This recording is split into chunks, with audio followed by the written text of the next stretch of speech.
बिस्मिल्लाहिर्रहमानिर्रहीम। अस्सलाम वालेकुम व्यूअर्स। उम्मीद करती हूँ आप सब खैरियत से होंगे। आपको अपने चैनल मिस हिना में वेलकम करती हूँ। तो क्लास हम लोगों का class 10 maths syntax book 4 chapter number 19 आज शुरू होने जा रहे हैं, जिसका नाम है मैट्रिसेस एंड डिटरमिनेंट्स। तो क्लास आज हमारा ये चैप्टर शुरू होने जा रहा है, चैप्टर नंबर 19। और चैप्टर नंबर 18 जो है वो हमारा कंप्लीट हुआ। उसकी पूरी प्लेलिस्ट मेरे चैनल पे मौजूद है। आप जो भी एक्सरसाइज या जिसकी भी इनकम्प्लीट है वो वहाँ से देखकर कंप्लीट कर सकता है। वैसे तो चैनल पे भी मौजूद है, लेकिन मैं इसका लिंक आपको डिस्क्रिप्शन में भी दे दूंगी। आप उसको क्लिक करके भी वहाँ तक पहुँच सकते हैं, जहाँ पर हर एक्सरसाइज पूरी तरतीब के साथ मौजूद है। तो चलिए फिर आज स्टार्ट करते हैं अपना न्यू चैप्टर, चैप्टर नंबर 19, जिसका नाम है मैट्रिसेस एंड डिटरमिनेंट्स। तो आज हम इस चैप्टर का इंट्रोडक्शन, डेफिनेशन, टाइप्स, ये कैसे इन्वेंट हुआ, कैसे आया, किसने किया इजाद, इसके बारे में हम जानते हैं कि बेसिकली मैट्रिसेस है क्या। ठीक है, तो शुरू करते हैं जी। तो क्लास सबसे पहले इंट्रोडक्शन देख लीजिए मैट्रिसेस का, जिसमें लिखा हुआ है कि the idea of matrices was given by Arthur Cayley. ठीक है ना, ये उस मैथमेटिशियन का नाम है जिसने ये आइडिया पेश किया मैट्रिसेस का। ठीक है, और ये कौन था? Who was the British mathematician. उस कहाँ से बिलोंग करता है? ब्रिटिश से, बरतानिया से बिलोंग करता है ये। किस सदी में दिया? 19th सेंचुरी में उसने ये जो है आइडिया दिया मैट्रिक्स का। ही डेवलप थ्योरी ऑफ मैट्रिसेस। ठीक है ना, मैट्रिसेस का नजरिया उसने डेवलप किया इन 1860 में। ठीक है ना, 1860 में उसने डेवलप किया। The word matrices is the plural of word matrix, यानी ये सिंगुलर है और ये वर्ड जो हम यूज कर रहे हैं मैट्रिसेस, ये प्लूरल है। ठीक है ना, अगर बहुत सारे मैट्रिसेस हो तो उसको मैट्रिसेस कहेंगे, और अगर एक मैट्रिक्स की बात हो रही हो तो हम मैट्रिक्स कहेंगे। स्पेलिंग का फर्क है, वर्ड से देख लीजिए। सिंगल मैट्रिक्स में एक्स लगता है, जबकि प्लूरल में CES लगता है। ठीक है, तो इस चीज का बहुत ख्याल रखिएगा, इसीलिए आपको पहले से हर चीज समझाई जा रही है ताकि आपके लिए समझना इजी हो जाए। तो क्लास उम्मीद है कि आपको ये इंट्रोडक्शन समझ आया होगा मैट्रिसेस का। आइए अब इसकी डेफिनेशन देख लेते हैं। तो क्लास देख लीजिए अब डेफिनेशन क्या है मैट्रिसेस की। When some numbers are arranged in rows and columns and are surrounded on both sides by square brackets, it is called matrix. कुछ नंबर्स जो कि अरेंज किए जाएं खास रोज और कॉलम में। ठीक है, रोज और कॉलम क्या होते हैं वो मैं आगे चल के आपको एक्सप्लेन करती हूँ। ठीक है ना, ऐसे नंबर जिनको खास रोज एंड कॉलम में अरेंज करके लिखा जाए और जिनके सराउंडेड, यानी कि जिनके दोनों तरफ, उन नंबर्स के दोनों तरफ, यानी लेफ्ट साइड पे भी राइट साइड पे भी क्या हो? ब्रैकेट हो। ठीक है ना, सराउंडेड हो, ब्रैकेट से वो बंद हुए हो। कौन से ब्रैकेट? Square bracket. तो वो हमारे क्या कहलाते हैं? मैट्रिक्स कहलाता है। क्या कहलाएगा वो? मैट्रिक्स। अच्छा, अब इस मैट्रिक्स को हम कैसे रिप्रेजेंट करते हैं? A matrix is usually denoted by capital letter, यानी जो मैट्रिक्स होता है उसको हम किससे डिनोट करते हैं? कैपिटल लेटर से। स्मॉल लेटर से मैट्रिक्स को डिनोट नहीं किया जाता। ठीक है ना, and its elements by small letter. इसके जो अंदर जो एलिमेंट्स होते हैं वो स्मॉल लेटर से रिप्रेजेंट किए जाते हैं। ठीक है ना, या तो हम लेटर यूज करते हैं स्मॉल लेटर, या फिर हम नंबर्स यूज करते हैं। एलिमेंट्स जब हम लिखते हैं तो स्मॉल अल्फाबेट भी यूज कर सकते हैं और उनकी जगह पर हम नंबर भी यूज कर सकते हैं। ठीक है, एग्जाम्पल देख लेते हैं मैट्रिसेस की। ये देखें, ये एक ए मैट्रिसेस दिया हुआ है, आप देख सकते हैं मैंने इसको कैपिटल लेटर से रिप्रेजेंट किया है। तो अब इसके अंदर देखें, ये खास तौर पर एक डिस्टेंस से नंबर को अरेंज किया गया है। ये देख सकते हैं, ये हमारी कॉलम है, ये इस तरह के ये रोज है। एक खास तरतीब से, एक खास अरेंजमेंट से नंबर को लिखा गया है और इनको सराउंड किया गया है। इनको हमने किससे सराउंड किया है?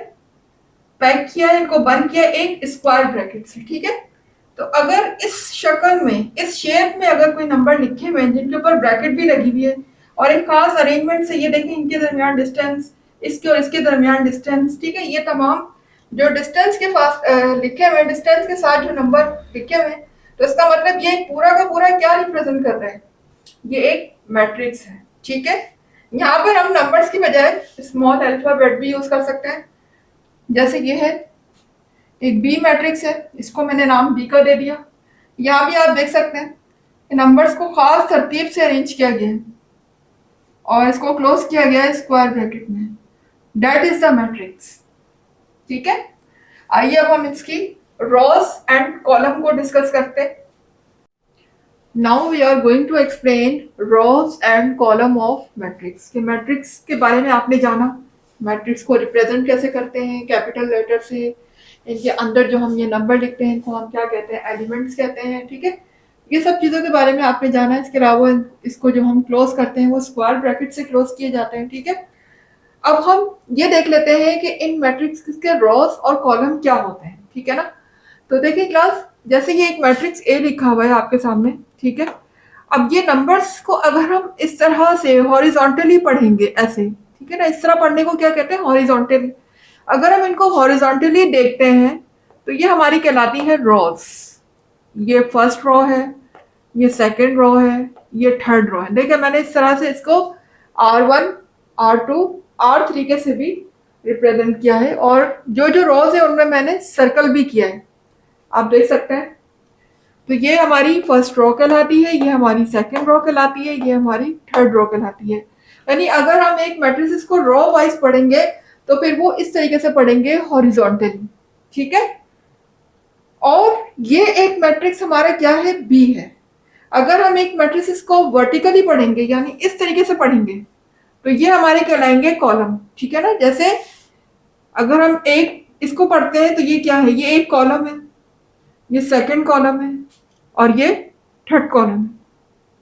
तो इसको मैंने, आप देख सकते हैं कि नीचे C1 यानी कि first column, C2 and C3 third column. तो एक मैट्रिसेस के कॉलम और रोज को ऐसे रिप्रेजेंट करते हैं और इनको ऐसे पढ़ा जाता है। अगर हम हॉरिजॉन्टली पढ़ते हैं तो रोज कहलाएगी और अगर हम वर्टिकली पढ़ते हैं तो ये कॉलम हो जाएंगे, ठीक है ना।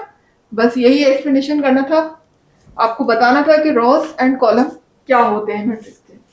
अब जानते हैं ऑर्डर ऑफ मैट्रिक्स के बारे में। तो क्लास अब हम समझ लेते हैं कि मैट्रिक्स के ऑर्डर क्या होते हैं। Order of a matrix, matrix के ऑर्डर क्या है ये समझने जा रहे हैं अब हम।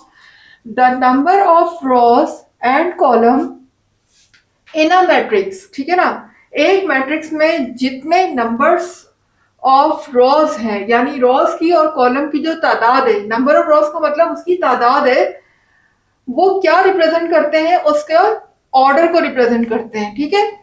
Specifies its order, it is represented as rows by column. इसको हम कैसे रिप्रेजेंट करते हैं, रोज बाय कॉलम। यानी सबसे पहले नंबर ऑफ रोज आती है मैट्रिक्स की, उसके बाद हम लिखते हैं नंबर ऑफ कॉलम, ठीक है। अब इसकी एग्जांपल देख लीजिए। फॉर एग्जांपल जैसे एक मैट्रिक्स ए है हमारे पास, तो ए मैट्रिक्स में आप देख सकते हैं यहाँ पर कितनी रोज नजर आ रही है। देखिए ये फर्स्ट रो और ये सेकंड रो। क्योंकि रो को हम कैसे पढ़ते हैं, हॉरिजॉन्टली पढ़ते हैं ना। अगर हम हॉरिजॉन्टली देखें तो 1 लिखा हुआ है, फिर हम दूसरे नीचे पर आए तो 4 लिखा हुआ है। तो कितनी रो हो गई, टोटल 2 रोज हो गई, जबकि कॉलम एक ही है, ठीक है ना। रोज 2 है और कॉलम 1 है। तो अब इसके ऑर्डर क्या होंगे, the order of A matrix, A matrix के इसका नाम हमने किसका दिया है, ए मैट्रिक्स का। तो the order of A matrix is 2 by 1। आप देख सकते हैं पहले हमने रोज की तादाद लिखी है, नंबर ऑफ रोज, उसके बाद हमने लिखा है नंबर ऑफ कॉलम। तो इसमें कितनी रोज थी, 2 रोज थी, पहले 2 आएगा और फिर जितनी कॉलम है बाद में कॉलम आएगा। Since it has 2 rows and 1 column, ये फॉर्मूला आपके सामने गिवन है। इसके जरिए से आप किसी भी मैट्रिक्स का रोज और कॉलम की तादाद मालूम कर सकते हैं। सेम दूसरी एग्जांपल भी आप समझ सकते हैं। एक मैट्रिक्स बी है और ये देख लें इसमें कितनी रोज है और कितने कॉलम है। अगर हम इस तरह से हॉरिजॉन्टली पढ़ेंगे, दैट इज रोज, ये हमारी कितनी रोज हो गई, 2 रोज हो गई। और अगर हम इसको वर्टिकली पढ़ते हैं तो देखें यहाँ पर 1 column, second column and third column. तो इस लिहाज से अगर हम देखा जाए तो बी का ऑर्डर क्या होगा, बी मैट्रिक्स का ऑर्डर देखिएगा, the order of B matrix is 2/3, यानी कि 2 रोज और 3 कॉलम। अभी अभी हमने देखा भी कि यहाँ पर 2 रोज हैं और कॉलम कितने हैं, 3 कॉलम है, since it has 2 rows and 3 columns. तो क्लास अब चलते हैं अपने नेक्स्ट टॉपिक की तरफ। तो क्लास अब हम आ गए हैं, देख लीजिए, इक्वालिटी ऑफ 2 मैट्रिसेस। 2 मैट्रिसेस आपस में कैसे इक्वल हो सकते हैं, अब हम इसके बारे में जानते हैं। तो let A and B are 2 matrices. Suppose कर लेते हैं कि एट A और B 2 मैट्रिसेस हैं हमारे पास, then A is said to be equal to B। हम A को B के इक्वल कब कहेंगे, कि वो कैसे इक्वल है, व्हेन, देखिए इसमें 2 कंडीशन है, अगर ये 2 कंडीशन पूरी होती हैं तो A जो है वो मैट्रिसेस किसके इक्वल होगा, B के इक्वल होगा। फर्स्ट कंडीशन क्या है, the order of A is equal to the order of B, यानी कि अगर मैट्रिसेस A का ऑर्डर मैट्रिसेस B के ऑर्डर के इक्वल है तो दैट मैट्रिसेस आर इक्वल। ये जरूरी नहीं है कि एलिमेंट्स भी इक्वल हो, एलिमेंट्स चेंज हो सकते हैं, लेकिन उनके ऑर्डर यानी कि नंबर ऑफ रोज और नंबर ऑफ कॉलम अगर इक्वल हैं तो वो मैट्रिसेस आपस में क्या है, इक्वल है। इसी तरह से सेकंड कंडीशन देख लीजिए, देयर क्रॉसपॉन्डिंग एलिमेंट्स, यानी उनके आमने सामने। क्रॉसपॉन्डिंग का मतलब क्या है, आमने सामने, मेरे सामने, जैसे ये मेरे हाथ है, इस तरीके से आमने सामने है, तो ये क्या है, एक दूसरे के क्रॉसपॉन्डिंग है, ठीक है। तो उनके आमने सामने their corresponding elements are equal, यानी उनके सामने जो एलिमेंट्स लिखे हुए वो इक्वल हो, and it is denoted by A equal to B।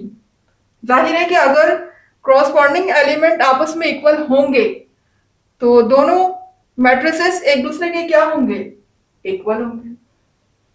अब हम इसकी एग्जांपल देख लेते हैं। फॉर एग्जांपल जैसे एक मैट्रिसेस A है, आप देख सकते हैं इसके अंदर 2 रोज हैं, 1 रोज, सेकंड रोज, इसी तरह से इसके अंदर 2 कॉलम है। जबकि दूसरा मैट्रिक्स आप देख सकते हैं यहां पर भी, ये फर्स्ट रो है, सेकंड कॉलम है, ये फर्स्ट कॉलम, देखिए ये फर्स्ट रो, ये सेकंड रो, इसी तरह ये फर्स्ट कॉलम, ये सेकंड कॉलम। अच्छा, अब ये सेकंड कॉलम किस तरीके से आप कहेंगे, मिस यहां भी तो 2 एलिमेंट आ गए। तो याद रखिएगा, कॉलम होने के लिए एक एलिमेंट से दूसरे एलिमेंट्स के दरमियान तकरीबन इतना गैप होना बहुत जरूरी है। अगर उनके दरमियान कोई गैप नहीं है और बीच में मैथमेटिकल ऑपरेशन से ये बात की गई है, यानी कि प्लस माइनस डिवाइड मल्टीप्लाई कुछ भी साइन हो सकता है, जरूरी नहीं है, मैंने यहाँ प्लस माइनस का यूज कर लिया, मल्टीप्लाई का साइन भी आ सकता है, डिवाइड का भी आ सकता है, ठीक है। अगर उनके बीच में कोई भी ऐसा साइन आ जाए तो वो एक ही एलिमेंट्स कंसीडर किया जाएगा, क्योंकि जाहिर है जब हम 4 + 2 करेंगे तो ये क्या हो जाएगा, 6 हो जाएगा, एक एलिमेंट बन जाएगा। इसी तरह से 5 में से 3 माइनस करेंगे तो ये 2 हो जाएगा, एक एलिमेंट बन जाएगा। तो ये और ये अलग अलग एलिमेंट नहीं है, बल्कि ये एक ही एलिमेंट कंसीडर किए जाएंगे इस मैट्रिसेस में, ठीक है। इस वजह से जब ये एलिमेंट एक है तो इसकी वजह से ये रोज भी एक होगी, इसको हम अलग अलग रोज कंसीडर नहीं करेंगे, सॉरी अलग अलग कॉलम कंसीडर नहीं करेंगे। अलग अलग कॉलम होने के लिए जरूरी है कि एक एलिमेंट से दूसरे एलिमेंट्स के दरमियान तकरीबन इतना गैप हो। ये गैप नजर आ रहा है आपको, ये गैप होना बहुत जरूरी है, जबकि इनके दरमियान कोई गैप नहीं है, बल्कि इनके दरमियान क्या है, बीच में साइन है, कोई भी साइन हो सकता है। इस वजह से हम ये कह सकते हैं कि दैट इज ओनली 1 कॉलम। तो हम ये कह सकते हैं कि यहां पर भी 1 कॉलम, सेकंड कॉलम, 2 रोज है, 2 कॉलम है, same here 2 rows and 2 column. That's why we can say they are equal matrix. So we can say A equal to B. आ जाते हैं अब हम मैट्रिक्स की टाइप्स के बारे में जानते हैं। तो क्लास अब हम आ गए हैं टाइप्स ऑफ मैट्रिसेस की तरफ। तो देख लीजिए, these are the following types of matrices, जिसमें फर्स्ट टाइप हमारी है row matrix. What is row matrix? A matrix having one row is called row matrix. ऐसा मैट्रिक्स जिसकी सिर्फ एक ही रो हो, भले उसके अंदर कॉलम 3 हो 4 हो, इट डजेंट मैटर, इसका मसला नहीं है, लेकिन अगर उसके अंदर रो सिर्फ एक ही है तो that matrix is called the raw matrix. Example देख सकते हैं हम इसकी, जैसे फॉर एग्जाम्पल एक ए मैट्रिक्स दिया हुआ है, तो आप देख सकते हैं इसके अंदर एक ही रो है, दूसरी रो नहीं है, सिर्फ एक ही रो है। बेशक इसके अंदर कॉलम देखे 3 है, first column, second column, third column, लेकिन अगर हम रो देखेंगे तो सिर्फ एक ही है, तो that matrix is called the row matrix. Same इसी तरह एक एग्जाम्पल और देख लें, बी मैट्रिक्स है, इसकी भी सिर्फ एक ही रो है, बेशक इसमें कॉलम कितने हैं, 2 कॉलम है, 1 कॉलम, 2 कॉलम, लेकिन रो कितनी है, सिर्फ एक, तो that matrix is also called the row matrix. Second type पर आ जाते हैं, कॉलम मैट्रिक्स। सेम जैसे कि आपने देखा कि रो मैट्रिक्स में एक ही रो को हम कहते हैं रो मैट्रिक्स, इसी तरह से ऐसा matrix, a matrix having one column, जिसमें सिर्फ 1 कॉलम, जिस तरह इसमें 1 रो थी, अगर इसमें सिर्फ 1 कॉलम हो, बेशक रोज जितनी भी हो, लेकिन अगर कॉलम एक ही है तो that matrix is called the column matrix. For example आप देख सकते हैं, ये देखें एक ए मैट्रिक्स है, तो ये देख सकते हैं इसमें कॉलम एक ही है, यानी एक कॉलम से मूव होकर हम दूसरे कॉलम की तरफ नहीं जा रहे, सिर्फ मैट्रिक्स में एक ही कॉलम शो हो रही है।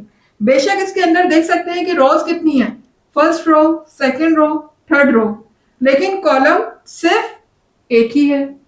That's why we can say that is column matrix. Same here, इसी तरह से आप बी मैट्रिक्स को देख सकते हैं, यहां भी सिर्फ एक ही कॉलम शो हो रहा है, बेशक रो कितनी है, 2 है, लेकिन कॉलम सिर्फ एक ही है, तो इस वजह से हम इसको भी क्या कहेंगे, कॉलम मैट्रिक्स। आइए अब बाकी की टाइप भी देखते हैं। तो क्लास आ गए थर्ड टाइप की तरफ, जो कि है रेक्टेंगुलर मैट्रिक्स। ठीक है, तो रेक्टेंगुलर मैट्रिक्स क्या है, पढ़ लेते हैं इसके बारे में। A matrix in which number of rows is not equal to the number of columns. ठीक है, ऐसा मैट्रिक्स जिसमें नंबर ऑफ रोज यानी कॉलम, रोज की तादाद जो है वो कॉलम्स की तादाद के इक्वल ना हो। ठीक है ना, जितने उसके अंदर रोज हो उतने कॉलम ना हो, इज कॉल्ड रेक्टेंगुलर मैट्रिक्स। ऐसा मैट्रिक्स क्या कहलाता है, रेक्टेंगुलर मैट्रिक्स कहलाता है। एग्जाम्पल देख लेते हैं, जैसे ए मैट्रिक्स दिया हुआ है हमें 4 - 2, तो देख सकते हैं यहाँ पर 2 रोज है, 1 रो, सेकेंड रो, जबकि कॉलम कितने हैं, 1 कॉलम है, यानी रोज कितनी हो गई, 2, और कॉलम कितना हो गया, 1, तो यानी रोज और कॉलम आपस में इक्वल नहीं है। That's why this matrix is called rectangular matrix. Same here, अगर आप बी मैट्रिक्स को देखें तो यहाँ पर 1 रो, सेकेंड रो, कितनी रोज हो गई इसके अंदर, 2 रोज हो गई, जबकि अगर कॉलम देखें तो कितने कॉलम हो गए, first column, second column, third column. इसका मतलब यहाँ पर रोज कितनी है, 2 रोज है, जबकि कॉलम कितने हैं, 3 है, यानी कि रोज और कॉलम एक दूसरे से क्या है, डिफरेंट है, उनकी तादाद जो है वो मैच नहीं कर रही है, number of rose number of column से डिफरेंट है, तो that's why this matrix is also called the rectangular matrix. तो अब हम आ जाते हैं अपनी टाइप नंबर 4 की तरफ, स्क्वायर मैट्रिक्स। पढ़ लेते हैं इसके बारे में। A matrix in which number of rows and columns are equal. ऐसा मैट्रिक्स जिसमें नंबर ऑफ रोज और कॉलम दोनों एक दूसरे के क्या हो, इक्वल। देखिए ये मैट्रिक्स क्या है जिसमें इक्वल ना हो, ये मैट्रिक्स क्या है जिसमें इक्वल हो, रोज और कॉलम एक दूसरे के इक्वल हो, तो वो मैट्रिक्स क्या कहलाता है, स्क्वायर मैट्रिक्स। एग्जाम्पल से समझते हैं, जैसे एक ए मैट्रिक्स है, इसमें देख सकते हैं कितनी रोज है, 1 रोज, सेकेंड रोज, और कितने कॉलम है, 1 कॉलम, सेकेंड कॉलम, यानी 2 रोज है और 2 कॉलम है। रोज और कॉलम एक दूसरे के क्या है, इक्वल है। That's why this matrix is called the square matrix. दूसरे एग्जाम्पल से समझते हैं। मैट्रिक्स बी देखिएगा, how many rows are there, 1 row, second row and third row. इसी तरह से कॉलम देखिए, 1 column, second column, third column, यानी जितनी रोज है उतने कॉलम है, 3 रोज है और 3 column. That's why we can say that matrix is also a square matrix. चलिए हम इसकी बाकी की टाइप के बारे में जानते हैं। तो क्लास आ गए हैं अपनी टाइप नंबर 5 की तरफ, जो कि है नल या फिर जीरो मैट्रिक्स। आप इसे जीरो मैट्रिक्स भी कह सकते हैं या फिर नल मैट्रिक्स भी कह सकते हैं। जैसे कि नाम से जाहिर है कि जीरो मैट्रिक्स, जाहिर है ऐसा मैट्रिक्स जिसके अंदर तमाम एलिमेंट ऑफ कोर्स जीरो होंगे, तो वही हमारा जीरो मैट्रिक्स होगा। फिर भी डेफिनेशन पढ़ लेते हैं एक दफा। A matrix in which each element is equal to zero, ऐसा मैट्रिक्स जिसका हर एलिमेंट, उसके अंदर जितने भी एलिमेंट है वो सब के सब क्या हो, जीरो हो, इज कॉल्ड जीरो, या फिर आप उसे कह सकते हैं नल मैट्रिक्स। तो देख सकते हैं एग्जाम्पल, ए मैट्रिक्स आप देख सकते हैं, यहाँ सारे के सारे जितने भी हमारे एलिमेंट हैं, जितनी भी रोज हैं, कॉलम है, हर जगह आपको जीरो नजर आ रहा है, तो that matrix is called the zero matrix. Same here, यहाँ पर बी मैट्रिक्स आप देख सकते हैं, यहाँ पर भी सारे के सारे एलिमेंट हमारे क्या है, जीरो है, तो ये जीरो मैट्रिक्स है। अब आ जाते हैं टाइप नंबर 6 की तरफ, डायगोनल मैट्रिक्स। अब डायगोनल क्या होता है? स्क्वायर मैट्रिक्स, देखिए स्क्वायर मैट्रिक्स के बारे में अभी हम पढ़ चुके हैं, ऐसा मैट्रिक्स जिसकी नंबर ऑफ रोज और नंबर ऑफ कॉलम इक्वल हो, ठीक है ना। तो ये भी स्क्वायर मैट्रिक्स ही होता है, लेकिन क्या डिफरेंस है जिसकी वजह से इसे डायगोनल कहा गया? A square matrix is called a diagonal matrix if all the elements of matrix are zero. अगर उसके सारे के सारे एलिमेंट्स जो है वो जीरो हो जाए, accept at least one element of main diagonal, सिवाय एक एलिमेंट, एक कम से कम, सॉरी एटलीस्ट का मतलब कम से कम अगर एक एलिमेंट भी जीरो नहीं होता, कहाँ, डायगोनल में, ठीक है ना। उस मैट्रिसेस के डायगोनल में अगर कोई एक एलिमेंट जीरो नहीं है, तो फिर वो कौन सा मैट्रिक्स कहलाएगा? Diagonal matrix. अब ये देखिएगा क्लास, डायगोनल क्या होता है मैट्रिक्स में, एग्जाम्पल में समझते हैं। हमेशा याद रखिएगा, ये इस तरह से जो पढ़ा जाता है ना लेफ्ट साइड से, ये हमारा डायगोनल कहलाता है। क्या कहलाता है? डायगोनल। ये इस तरह यूं पढ़ने में डायगोनल नहीं हम मैट्रिक्स को कहते हैं, बल्कि अगर हम यूं पढ़ेंगे तो ये हमारा कहलाएगा डायगोनल, ठीक है। तो अब आप देख सकते हैं यहाँ डायगोनल में जीरो नहीं है, बाकी हर जगह जीरो है। तो ऐसा मैट्रिक्स जिसके डायगोनल में जीरो ना हो, अब जरूरी नहीं है कि दोनों जगह नंबर हो, यहाँ जीरो लगा दूं मैं, सिर्फ यहाँ 3 लगा दूं, तब भी डायगोनल होगा। अगर मैंने हर जगह जीरो लगा दिया तो फिर तो ये हो जाएगा ना नल मैट्रिक्स। तो अगर डायगोनल में कोई एक एलिमेंट भी ऐसा हो जाता है जो कि जीरो ना हो, तो वो हमारा क्या कहलाएगा? Diagonal matrix. ये तो हो गया ए मैट्रिक्स। अब दूसरे एग्जाम्पल देख लेते हैं। ये देख लीजिए, बाकी हर एलिमेंट आपको यहाँ पर जीरो नजर आ रहा है सिवाय डायगोनल के। देखिए डायगोनल में यहाँ पर 3 लिखा हुआ है, यहाँ पर फिर अगेन जीरो आ गया, फिर 4 आ गया, यानी तकरीबन 2 एलिमेंट ऐसे हैं जो कि जीरो नहीं है। फर्स्ट करें मैं यहाँ भी जीरो लगा देती, तब भी ये डायगोनल होगा, क्योंकि सारे तो एलिमेंट जीरो नहीं होते ना। कोई अगर एक एलिमेंट भी जीरो ना हो डायगोनल में, डायगोनल शेप में अगर कोई एक एलिमेंट भी ऐसा हो जाए जो कि जीरो नहीं है, कोई और नंबर है अदर देन जीरो है, तो ऐसा मैट्रिक्स हमारा क्या कहलाता है? Diagonal matrix. अब आ जाते हैं नेक्स्ट टाइप की तरफ। तो क्लास आ गए हैं टाइप्स नंबर 7 की तरफ, जो कि है स्केलर मैट्रिक्स। तो स्केलर मैट्रिक्स देख लेते हैं क्या है। अ डायगोनल मैट्रिक्स, देखिए ये भी डायगोनल मैट्रिक्स ही है, लेकिन डिफरेंस क्या है इसमें? A diagonal matrix in which diagonal elements are same. देखिए ये भी डायगोनल मैट्रिक्स है, लेकिन बस फर्क सिर्फ इतना सा है कि यहाँ पर जो डायगोनली जो हमारे जो एलिमेंट लिखे होते हैं, because this is called a diagonal, ठीक है, ये डायगोनल नहीं है मैट्रिक्स में, ये डायगोनल है। तो अगर डायगोनल में जो एलिमेंट हमारे लिखे हुए हैं वो अगर सेम है, एक जैसे हैं, जिससे पहले हमने जो पढ़ा उसमें क्या था कि उसमें सेम नहीं थे जी, डायगोनल मैट्रिक्स में एलिमेंट सेम नहीं थे, जबकि स्केलर मैट्रिक्स में क्या है, एलिमेंट सेम होते हैं, ठीक है। इसी तरह से यहाँ देख लीजिए, ये दूसरी एग्जाम्पल बी मैट्रिक्स। यहाँ भी आप देख सकते हैं, ये हमारे डायगोनल मैट्रिक्स में देखें सब जगह क्या लिखा हुआ है, 4 लिखा हुआ है, बाकी एलिमेंट्स क्या है, जीरो है। तो that matrix is called the scalar matrix. अब नेक्स्ट टाइप पर आ जाते हैं, टाइप नंबर 8. तो ये क्या है? आइडेंटिटी और यू कैन से यूनिट मैट्रिक्स.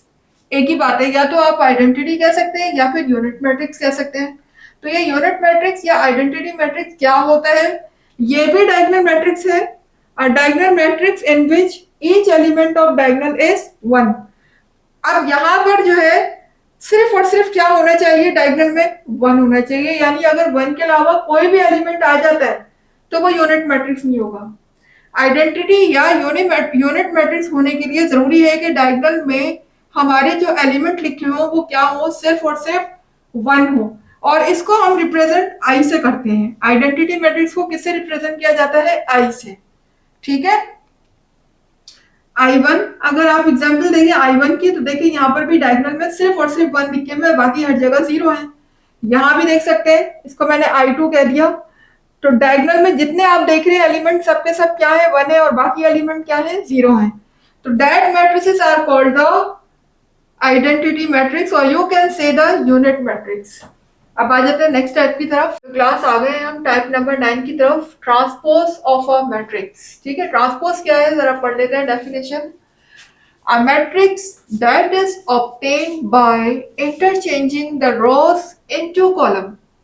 ऐसा मैट्रिक्स जो कि हमें हासिल हो किसको? रोज को और कॉलम को इंटरचेंज करने के बाद. यानी अगर मैं रोज को कॉलम बना लूं तो that matrix is called the transpose of a matrix. ठीक है, दोबारा पढ़ देती हूँ कि a matrix that is obtained, ऐसा मैट्रिक्स जो हमें हासिल हो रोज को कॉलम बनाने के बाद. ठीक है ना, जब हम रोज को कॉलम में कन्वर्ट कर दें तो ऐसा मैट्रिक्स हमारा कहलाता है transpose of a matrix. Example देख लेते हैं. जैसे ये एग्जाम्पल है हमारी, ये आप देख सकते हैं ये रोज है, और इस तरह से हम पढ़ेंगे वर्टिकली तो ये कॉलम है. ठीक है, अब मुझे क्या करना है? रोज को किस में कन्वर्ट करना है? कॉलम में. जैसे कि डेफिनेशन में लिखा हुआ है रोज इनटू कॉलम. तो अगर मैं इस रो को कॉलम बना दूं, फॉर एग्जाम्पल ये देख सकते हैं आप 2 4 6, ये क्या है? इस वक्त रो है, और मैंने यहाँ पर इसको क्या कर दिया? कॉलम बना दिया 2 4 6. यानी मैंने इसको हॉरिजॉन्टली से हटा के वर्टिकली लिख दिया, तो मेरा क्या बन गया? ये कॉलम बन गया. इसी तरह से सेकंड रो देखिएगा 5 7 8, ये सेकंड रो है, इसको मैं चेंज करके क्या कर दूं? कॉलम कर दूं. तो देखें यहाँ पर 5 7 8, ये मैंने इसका कॉलम बना दिया. सेम इसी तरह से आप थर्ड रो को देखिए. थर्ड रो को मैंने चेंज करा 0 9 1, ये क्या थी? इस वक्त रो थी, और मैंने इसको ऐसे वर्टिकली लिख दिया 0 9 1, तो ये क्या बन गई? कॉलम बन गई. अच्छा, अब इसको रिप्रेजेंट किससे करते हैं हम? ए टी से. अगर ये मैट्रिक्स ए है तो ट्रांसपोज लेने के बाद हम इसको रिप्रेजेंट करेंगे ए की पावर टी. टी यानी कि बिल्कुल पावर की सूरत में, जैसे हम पावर लिखते हैं ना, ऐसे हमें टी छोटा सा लिखना है ए के ऊपर. तो ये मैट्रिक्स हमारा रिप्रेजेंट करेगा कि ये ए मैट्रिक्स का ट्रांसपोज होने के बाद हमें मिला है. ठीक है, तो बस यही है इसमें सारा काम, कि जब रो को हम कॉलम बना दें तो ये मैट्रिक्स हमारा कहलाता है ट्रांसपोज मैट्रिक्स. आई होप कि आपको समझ आ गया होगा क्लास. अब आ जाते हैं अपनी नेक्स्ट टाइप की तरफ, दैट इज सिमेट्रिक मैट्रिक्स. अब सिमेट्रिक मैट्रिक्स क्या होता है? A square matrix is said to be symmetric matrix if its transpose is equal to itself. यानी इसमें भी हम ट्रांसपोज ही लेंगे मैट्रिक्स का, लेकिन बस फर्क सिर्फ इतना है कि यहाँ पर जब हम किसी मैट्रिक्स का ट्रांसपोज लेंगे तो वो ट्रांसपोज लेने के बाद वही मैट्रिक्स आएगा जो कि हमारा ए मैट्रिक्स था. यानी ट्रांसपोज लेने के बाद भी उस मैट्रिक्स में कोई चेंजिंग नहीं आएगी. ठीक है ना, जैसे कि डेफिनेशन से जाहिर है कि symmetric matrix if it transpose is equal to itself, यानी कि दोबारा से वो वही मैट्रिक्स आ जाएगा. एग्जांपल देख लीजिए. जैसे यहाँ पर ये रोज है, ये रोज है, ये रोज है. आप देखते जाए, ये मैं रोज को कॉलम बना रही हूँ 1 2 3 1 2 3, कॉलम बन गया. इसी तरह से सेकंड रो को देखिएगा 2 4 2 1 4 2 1 4, ये देखिए जितनी भी रोज है मैं इनको क्या बनाती जा रही हूँ? कॉलम. इसी तरह से थर्ड रो देखिएगा 3 4 0, ये भी एक रो है, मैंने इसको कॉलम बना दिया 3 4 0. लेकिन रोज को कॉलम में कन्वर्ट करने के बाद भी ओवरऑल मैट्रिक्स पे कोई फर्क नहीं पड़ा। आप देख सकते हैं अभी भी ये वैसे ही लग रहे हैं, 1 2 3 2 - 1, सब एलिमेंट अपनी जगह पर वैसे के वैसे ही हैं। ना ही तो एलिमेंट में कोई चेंज आया और ना ही इनके साइन में कोई चेंज आया। यानी कि यूं समझ ले, दोबारा से ये मैट्रिक्स हमें हासिल हो गया, ट्रांसपोज लेने का कोई भी फायदा नहीं हुआ, सेम वही मैट्रिक्स फिर आ गया। तो ऐसा मैट्रिक्स हमारा कहलाता है सिमेट्रिक मैट्रिक्स। आई होप कि आपको समझ आ गया होगा। अब मूव करते हैं अपनी लास्ट टाइप की तरफ। तो क्लास आ गए अपनी लास्ट टाइप, टाइप नंबर 11 की तरफ, स्क्यू सिमेट्रिक मैट्रिक्स। ठीक है ना। अब स्क्यू सिमेट्रिक मैट्रिक्स क्या है, पढ़ लेते हैं इसकी definition. A square matrix is said to be skew symmetric matrix if its transpose is equal to negative of itself।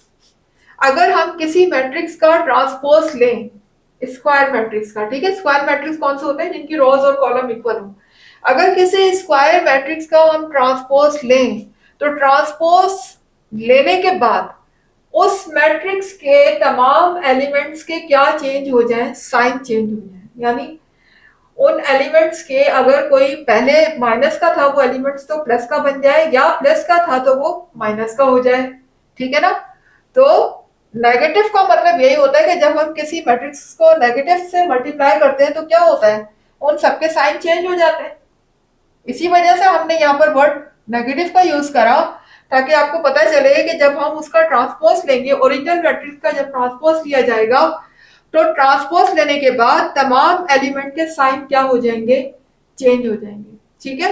Example में देख सकते हैं, जैसे मेरे पास एक मैट्रिक्स दिया हुआ है ये, ठीक है, इसमें कितनी रोज है, 3 रोज है और 3 कॉलम। अब मैं इसका ट्रांसपोज लेना चाह रही हूँ, तो मैं ट्रांसपोज अगर लूंगी तो मैं रोज को क्या बना दूंगी, कॉलम बना दूंगी। जैसे कि फर्स्ट रो आप देख सकते हैं 0 2 3, ये क्या है, रोज है। मैंने यहाँ पर इसको कॉलम बना दिया 0 2 3।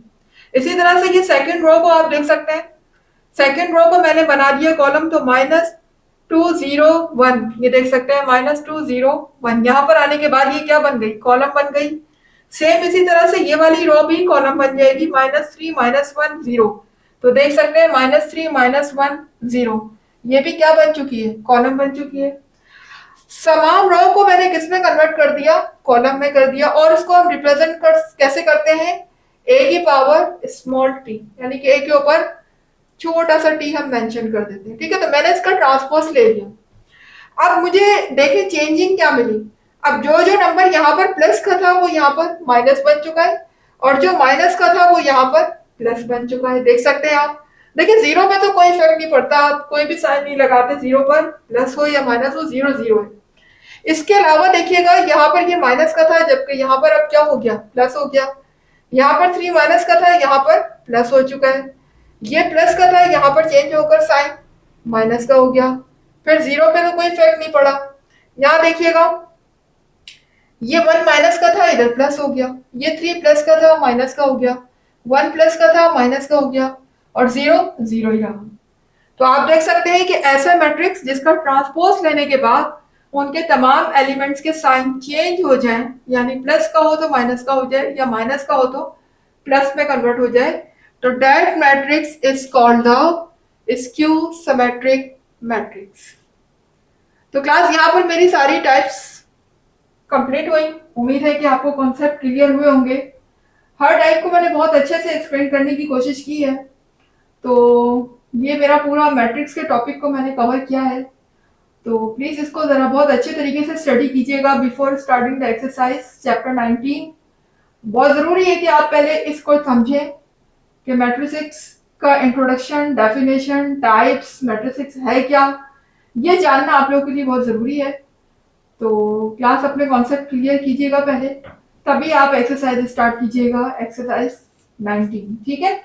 और अगर आपको कॉन्सेप्ट अच्छे लगे, वीडियो पसंद आई, नॉलेज में इजाफा हुआ, तो फिर वीडियो को लाइक कीजिए, चैनल को सब्सक्राइब करके बेल आइकन को क्लिक कीजिए। और फिर क्लिक करेंगे तो हर नई आने वाली वीडियो का नोटिफिकेशन आपको टाइम पे मिलेगा।